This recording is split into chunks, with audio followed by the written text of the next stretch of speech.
အားလုံးပဲမင်္ဂလာပါဒီနေ့မှာတော့ Facebook ကောင်နဲ့ disable ဖြစ်သွားတဲ့အကြောင်းလေးပြောချင်လို့ပေါ့နော်ဒီ disable ဖြစ်သွားတဲ့ထဲမှာလည်း alert account ပါသွားတယ်ပေါ့နော်အဲ့တော့ဘယ်နေ့ဖြစ်တာလဲဆိုတော့ဒီ October 15ကဖြစ်တာပေါ့နော်အဲ့နေ့ကဖြစ်ရှင်တော့ပုံမှန်တိုင်းပဲပေါ့နော်ပုံမှန်တိုင်းပဲဖုန်းသုံးနေတာဖုန်းသုံးပြီးတော့အပြင်သွားကြရှိရဲဆိုတော့ဖုန်းအားသွင်းထားပြီးတော့make up သွားပြင်နေရပေါ့နော်အားလုံးပြီးတော့သွားကန်နေကြတော့တကယ်ချင်းရှီက message မလာတော့ off မလာသေးပါလားသွားကန်နေချိန်လဲနီးနေပြီဆိုပြီးတော့ဖုန်းကိုသွားပြီးတော့ယူရဲ့အချိန်မှာဝင်ကြည့်တော့လို့ဖြစ်သွားတာပေါ့နော်ဒီဆိုဘဖြစ်နေလူကချက်ချင်းပူထူပြီးတော့ဘာလို့မှမသိဘူးပေါ့နော်အဲ့တော့သူများတခါမှလည်းလို့မဖြစ်ဘူးပေါ့နော်မဖြစ်ဘူးတော့လိုက်ပြီးတော့လေးလာကြည့်တဲ့ခါကျတော့ဒီ appeal တင်ရမယ်ဆိုပြီးပြောတယ်ပေါ့နော် appeal တင်ရမယ်ဆိုတော့အနေသူဖြစ်တဲ့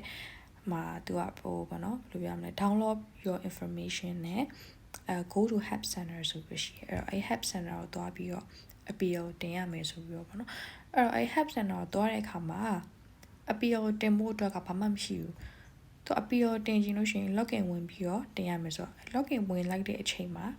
WhatsApp ကနေ code ကြလာတယ် two factor code ပေါ့နော် code ကြလာပြီးတော့အဲ့ code ကိုဝင်လိုက်တဲ့အခါမှာပြန်ပြီးတော့ your account ကို disable ဆိုပြန်ဖြစ်သွားပြီး go to help center ဆိုပေါ်လာတယ်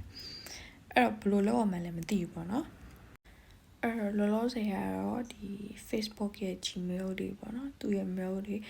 appeal mail တွေနောက်ပြီးတော့ဒီဟိုပါလေ support.com အဲ့လို mail တွေပေါ့အဲ့ mail တွေကိုတွားပြီးတော့ message ပို့ထားရပေါ့နော်